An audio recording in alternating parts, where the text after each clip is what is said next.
Gente, bom dia para quem está acompanhando online, bom dia também. Eu sou a Cíntia. Eu levei muitos anos da minha carreira para entender que eu era quem estava no comando, que eu poderia ser a CEO da minha carreira. Por isso eu falei que está tão casado, porque ela terminou falando a palestra dela, não terceirize a sua carreira para um CNPJ, e é exatamente essa a provocação. Eu levei muitos anos da minha carreira terceirizando a minha carreira e aguardando um retorno de um CNPJ. Eu também faço mentorias, como ela também faz, e o que acontecia? Acontece, na verdade, a maioria das pessoas que me procuram, eles me procuram falando, olha, o meu gestor não faz um PDI para mim, então eu preciso de um PDI. E quando eu questiono, tá, mas onde você quer chegar? A pessoa me responde, não, eu quero um PDI para saber onde eu vou chegar. Então, exatamente essa é a minha provocação, para a gente ser aí o CEO da nossa carreira. Eu estou brigando aqui com o controle. E não está indo.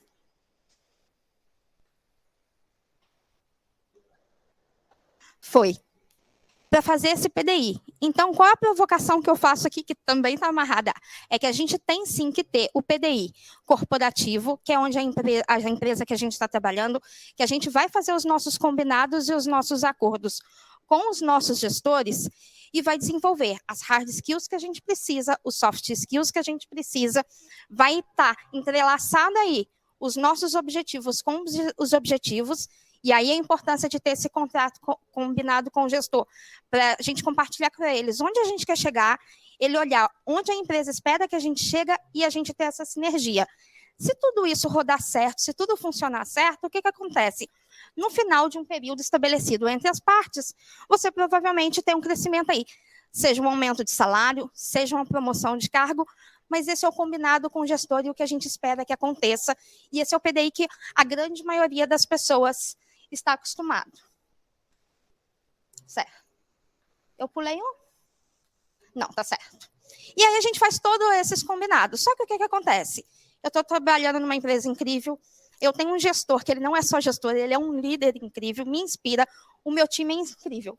Só que, como tudo na vida, tem horas que não é um mar, uma maravilha, não é um mar de rosas, e tem hora que a gente quer matar alguém. E o que acontece nesse momento? Eu não posso chegar e falar, poxa, eu estou chateada com o meu gestor, eu vou discutir, poxa, meu time não está performando como eu queria, não se posicionou na reunião como eu esperava, e tem horas que a gente vai ter que respirar fundo, e a gente precisa saber exatamente quais são os nossos porquês. Por que eu estou fazendo aquilo? Por que aquele objetivo é tão importante para mim? E é onde entra o meu PDI individual, que é onde eu olho para a Cíntia como profissional e como pessoa. O que ela espera? E eu gosto muito dessa parte de baixo que eu trouxe aqui na apresentação, que eu faço o quê? Eu me projeto no futuro. A Cíntia hoje é gerente numa empresa.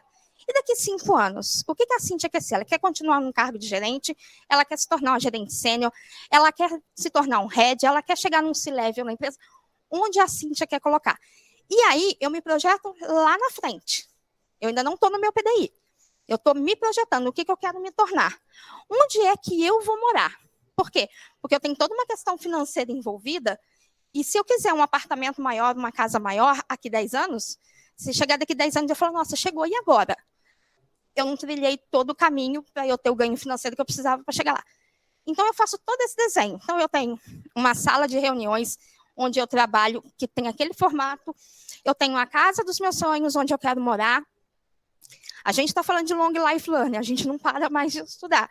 Eu quero ter uma especialização no MIT, que para mim é o maior instituto do mundo em termos de tecnologia, e eu quero poder chegar no final, num feriado, e falar, estou cansada, eu vou para Dubai. E eu tenho cacife, eu tenho dinheiro para fazer isso. Então, eu projeto a Cíntia lá na frente. De posse disso, eu começo a olhar para a Cíntia de hoje. Então, eu tenho a minha linha do tempo.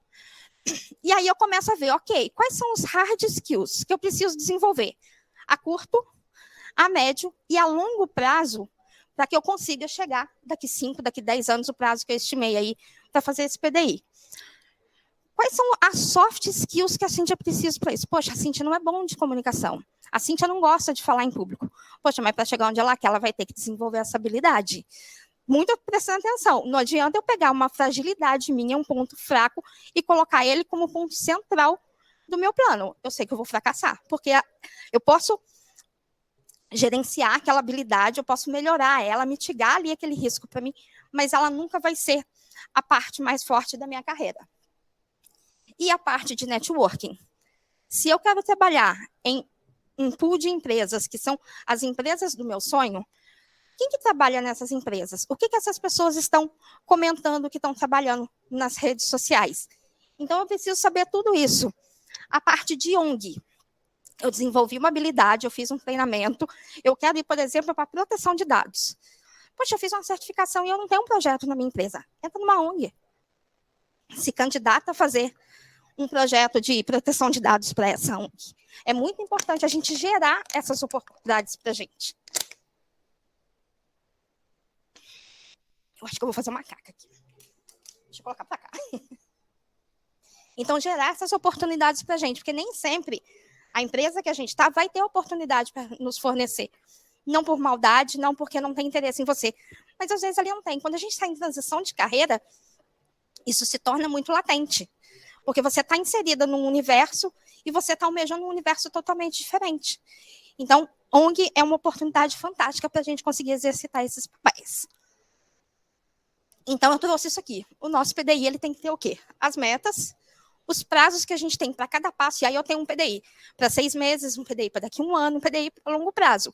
E a gente vai, de tempos em tempos, revisitando.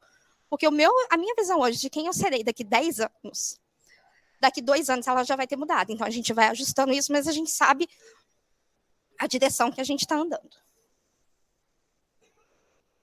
E aí, o que acontece? A gente faz o PDI, a gente vai acompanhando nossos prazos, vai atingindo as nossas metas, os projetos que a gente queria vão acontecendo, os cargos que a gente almejava começam a chegar para a gente.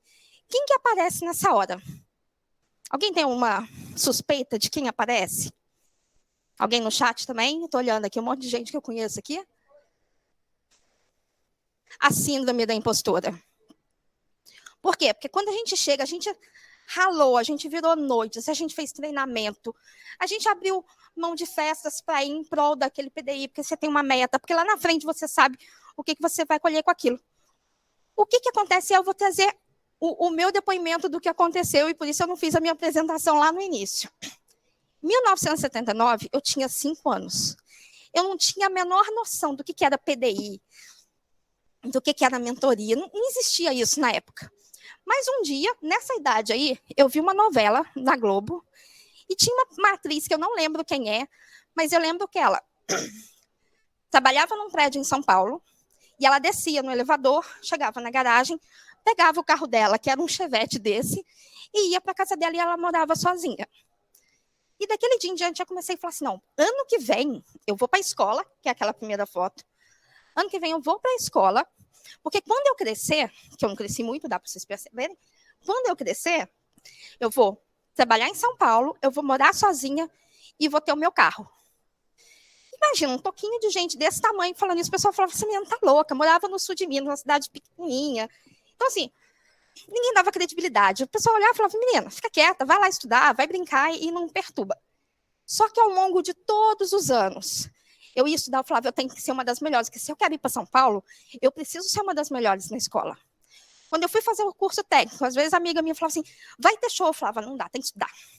Tenho que estudar porque eu preciso ir para São Paulo e eu preciso acontecer tudo isso. O que aconteceu em julho de 2000? Eu vim para São Paulo, já com emprego garantido, já com contrato assinado, comecei a trabalhar. E eu trabalhava aqui, na época, esse prédio era da Nestlé, eu prestava serviços na Nestlé. Então, assim, para mim, eu estava ali vivendo um sonho que aquela menininha de 5 anos planejou lá atrás. Eu falei, eu estou em São Paulo, aluguei um apartamento, meu carro está na garagem e eu estou vivendo o meu sonho. Entrei numa reunião, tecnologia, eu era a única mulher do time, e começaram a se discutir um tema que se precisava resolver. E aí eu olhava para todo mundo com essa cara de interrogação que está aqui, e eu falava, gente, eu não estou entendendo. E aí os meninos tudo lá conversando, e eu falei, ainda não consegui entender qual é o problema. Enfim, numa sexta-feira foi todo mundo embora, para ver se no final de semana alguém tinha alguma ideia, e voltava com essa ideia. O que aconteceu na segunda-feira? Em vez de eu passar uma base para ir trabalhar, eu passei óleo de peroba. E eu falei, gente, hoje eu vou ser cada de pau, eu vou falar, não entendi o problema.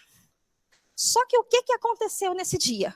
Eu cheguei e falei, gente, eu acho que eu não entendi o problema de vocês. Porque se o cenário é esse e o que a gente precisa é isso, é só fazer isso. E naquela hora, essa interrogação que eu passei o final de semana inteira na minha cabeça, ela foi para a cara dos meninos. O que acontecia? O problema, para mim, a solução estava tão evidente, tão latente, que eu não conseguia conceber que aquele era o problema. E aí, depois desse dia, eu falei assim, olha, gente, síndrome do impostor, ela até passa aqui, mas ela não fica mais, não. E aí, qual que é a provocação que eu faço? A síndrome do jogador de futebol contra a síndrome da impostora e a gente criar esse equilíbrio. O que eu chamo de síndrome do jogador de futebol? Todo menino, quando começa a crescer e falar o que vai ser acontecer, fala, eu vou jogar na seleção e eu vou ser o artilheiro. Você não vê uma criança, um menino falando, olha, eu quero jogar futebol, mas eu quero jogar no time da segunda divisão. Não, ele quer ser o artilheiro da seleção do país dele. Ele vai ser o artilheiro, ele não vai ser o zagueiro, ele não vai ter outra posição, ele sempre vai. Então, ele sempre tem aquela confiança, existe, óbvio, é uma criança, existe uma maturidade, mas ele tem certeza que vai chegar no objetivo dele. A mesma coisa que aconteceu comigo. Quantas vezes eu vi, muda de cabeça, você mora numa cidade pequena, não é bem assim, essas chances é para quem já mora em São Paulo, não sei o quê. E eu falava, não, eu vou. Então, assim, eu não tinha noção disso tudo. A única coisa que eu sabia era, eu preciso estudar. Então, assim, quando a síndrome da impostora chega para mim, eu falo, ó, que não. Lembra daquela menina de 5 anos? Se ela conseguiu, cara, por que agora eu, com toda a bagagem que eu tenho, com todas as ferramentas que eu tenho, eu não vou conseguir? Eu vou conseguir. Mas é importante a gente perceber quando essa síndrome da impostora está passando pela gente. Por quê? Porque senão a gente vira o moleque que quer ser o jogador de futebol, mas que ele não quer ir para o treino, que ele não quer ter uma alimentação equilibrada, porque tem que ter toda essa qualificação. Então, assim, o que eu falo é, nunca deixar de ouvir a nossa capacidade de relação, nunca duvidar.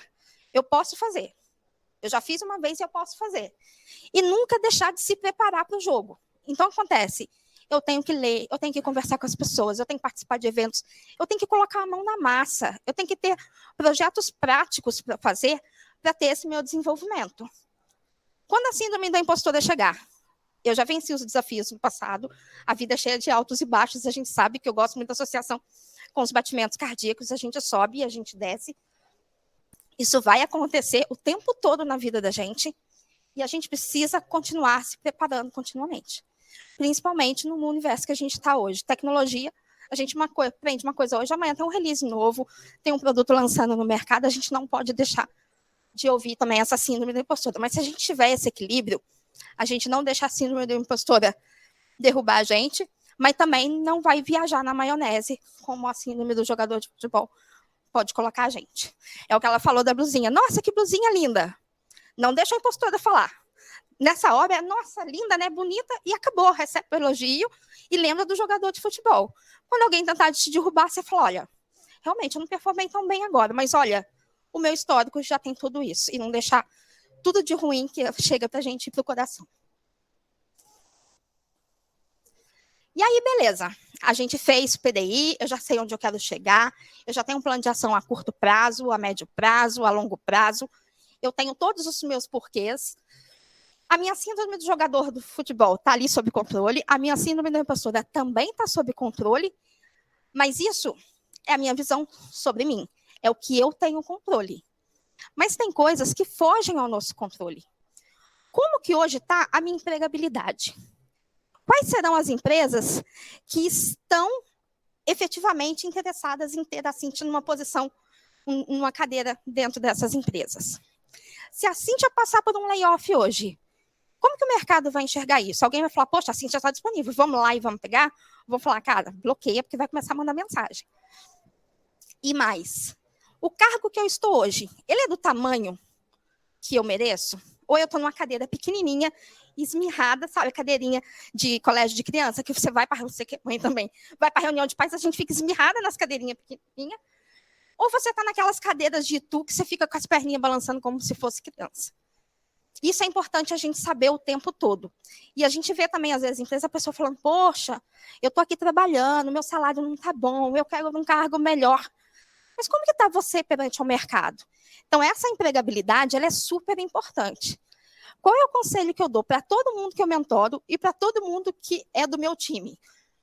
Uma vez por ano, no mínimo, você precisa participar com um afinco de um processo seletivo. Para entender se os soft skills e hard skills que você tem estão aderentes ao que o mercado está colocando. Às vezes, uma negativa de um processo seletivo vai te dar muito input do que você precisa ajustar no seu PDI para que você consiga atingir os seus objetivos. Uma segunda opção, porque o primeiro, ele é uma coisa ativa, que você vai procurar um processo seletivo e se submeter. O segundo é da minha rede de contatos. Quais são as pessoas que me consideram quando tem uma oportunidade de trabalho na empresa deles? Alguém me contatou nos últimos 6 meses? Ou ainda, nesse universo de LinkedIn que a gente trabalha atualmente, algum headhunter, alguém de RH, tem entrado em contato e falado, achei seu perfil, achei interessante o conteúdo que você coloca, e vamos bater um papo, tem uma oportunidade aqui. A gente ter esses indicadores são super importantes. Às vezes a gente se vale de métricas, né, de ego. O meu post teve 13 mil curtidas, teve não sei quantas mil visualizações. E eu falo nas minhas mentorias, quantos headhunters te chamaram para uma entrevista? No último mês, nos últimos 6 meses. Se a resposta é 0, não adianta você estar viralizando lá. Por quê? Porque a sua empregabilidade está baixa. Ali é sua métrica. Aí vai para TikTok, vai para Instagram, que aí é outro lugar. Mas no LinkedIn, o grande potencial é você ser chamado para eventos, é você receber propostas de trabalhos, é alguém te chamar e falar assim, poxa, Ali, vamos tomar um café? Eu vi que você também trabalha com isso, eu vou fazer uma palestra, vamos trocar ideias. Esse é o grande potencial de uma rede de contatos. E é essa rede de contatos que vai te trazer, que vai te abrir muitas portas, que muitas vezes ela é invisível na rede. A grande maioria das vagas no LinkedIn, elas não são abertas. É uma busca passiva que é feita em cima de perfis. Quando a gente não consegue achar ninguém no perfil, aí a gente abre para ver se alguém aparece, e aí a gente vai ali, quase que numa roleta russa, porque às vezes na entrevista a pessoa performa muito bem e depois não vai. Então, assim, networking. Quem nunca ouviu falar, fulana, você conhece Beltrano? Você já trabalhou com ele? O que você acha? Então, assim, é importante a gente cultivar em todos os níveis hierárquicos. Porque, às vezes, imagina, hoje eu sou gerente, imagina que eu me submeto, ou alguém me indica para uma empresa e que tem um analista júnior meu que está trabalhando lá. Já trabalhou comigo no passado. Quem vai me dar o feedback sobre como eu sou como gestora é o analista júnior. Então, a gente tem que tratar por igual, todo mundo, gente, porque a gente nunca sabe a oportunidade de onde vem. E quem te dá um bom feedback, ele pode vir 360, de qualquer ponto. Então, isso aqui é super importante. Quer ver o quê? Depois de todo esse trabalho aí de submeter as inscrições ou ser chamado para processos, você vai saber exatamente o cargo que eu estou hoje. O meu salário. Quando eu falo salário, é benefícios, é horário de trabalho, é se você tem plantão ou não tem. Eu já trabalhei de plantão. Uma das metas do meu PDI é eu não quero mais fazer plantão, eu quero ter um horário mais tranquilo. Então, é olhar para você. O que você tem em mãos hoje faz sentido? Não faz? Será que eu não estou reclamando de barriga cheia? E o que o mercado está apresentando? Eu tenho um mentorado que a gente fez um PDI seguindo esses 3 pilares com ele, e quando eu falei, se submete a um processo. E aí a resposta foi assim, poxa, mas e a empresa que eu trabalho hoje? Será que não é desleal? Eu falei, mas você não está procurando emprego. A gente só precisa fazer esse comparativo. Se submete como se você tivesse desempregado. A gente não sabe o dia de amanhã. A gente precisa mapear os seus skills, o que está faltando. E aí ele se submeteu. Processo longo, várias fases de entrevista, moral da história. 3 meses depois, ele recebeu uma proposta. E aí me ligou desesperado. Falou, Cíntia, eu recebi a oferta. Aí eu falei, tá bom. Agora, você tem a melhor negociação da sua vida. Você está no emprego que você gosta, você está visando o seu crescimento profissional, você participou de um processo seletivo e agora você tem uma offer. E agora, o problema, no bom sentido, que você tem para resolver é o quê? É entender se você precisa continuar nessa empresa ou se você vai sair. Você agora faz um quadro e vê os benefícios que você tem, o que você ganharia lá, você vê a possibilidade de crescimento que você tem na empresa, o que você teria lá, para você ter essas variáveis e tomar uma decisão. E o que acontece? Quando a gente está insatisfeito com o trabalho da gente e a gente sabe de, poxa, meu chefe não gosta de mim, eu não gosto dele, o time é ruim, qualquer oferta que aparecer para você, você vai falar, cara, eu vou sair daqui. Que eu falo que é a diferença do ir para e o de sair de. Quando você está ruim, você está saindo de. Qualquer coisa que aparecer, você vai, porque você precisa sair daquele ambiente. Quando você está num ambiente desafiador, acolhedor, inspirador, e você recebe uma proposta, você tem a melhor negociação da sua vida. Por quê? Porque você entra na negociação do tipo, cara, se der tudo errado, eu estou muito bem. Só que aí o que aconteceu? Nessa negociação, ele teve uma oferta que deu mais de 50% a mais do salário que ele ganhava. Exatamente por essa negociação. E o que acontece? Ele estava há muitos anos na empresa. Então, ele não estava ouvindo o mercado. O cargo que ele estava confortável, ele tinha uma posição de destaque, as pessoas gostavam dele, confiavam nele, mas ele não tinha a visão do valor que ele tinha perante ao mercado. E aí acabou que culminou na saída dele da empresa e foi para uma nova. E depois disso, ele já foi promovido de novo. E ele fala, se não fosse a mentoria, se não fosse eu quebrar esse viés de que eu não estou sendo desleal com a minha empresa, mas, na verdade, eu estou sendo leal a mim como pessoa, eu não teria chegado e não teria atingido os objetivos. E, gente, uma coisa que eu falo de PDI, e foi o que aconteceu comigo. Quando a gente coloca no papel, quando a gente sabe onde a gente quer chegar e a gente define um prazo, não se surpreenda, a gente atinge antes. Na grande maioria dos casos. Mas a provocação que eu faço também é, não adianta, a Ali apresentou um framework incrível, que depois eu quero pegar dela também, para ajustar o meu PDI também. Não adianta tudo isso. Você sabe seus pontos fortes, seus pontos fracos, você tem um network incrível, você trabalha PDI pessoal, corporativo e tudo isso, e coloca tudo no papel, engaveta. Você precisa efetivamente ter a ação em cima daquilo. Então, a gente tem que, de tempos em tempos, ok, eu planejei fazer um curso de inglês, passou 6 meses, eu nem me matriculei ainda. A meta que eu tinha daqui 2 anos, está falando, pelo menos de forma regular, ela já está indo por água abaixo. Não adianta chegar lá na frente e falar, poxa, eu não fiz, eu coloquei no PDI. O PDI, ele é o start. É o método que vai te levar para o próximo passo. Mas se você não arregaçar as mangas e conseguir fazer do limão que tem na sua mão uma limonada, você não vai chegar onde você precisa. Tá? E aí eu trago essa frase do Bernardinho aqui, que eu gosto bastante, que é a vontade de se preparar tem que ser ainda maior do que a vontade de vencer. Porque vencer todo mundo quer. Mas preparar, quando você fala, tem que levantar cedo, porque a aula de inglês é das 7 às 8 da manhã. Final de semana, você vai ter que fazer uma aula, uma pós-graduação, alguma coisa. A gente tem que abrir mão, a gente vai ter que falar alguns nãos para algumas outras áreas da nossa vida. Então, por isso, a vontade de se preparar, ela tem que ser muito maior do que a vontade de vencer. Porque se não existir a vontade de se preparar, a vitória não vai chegar.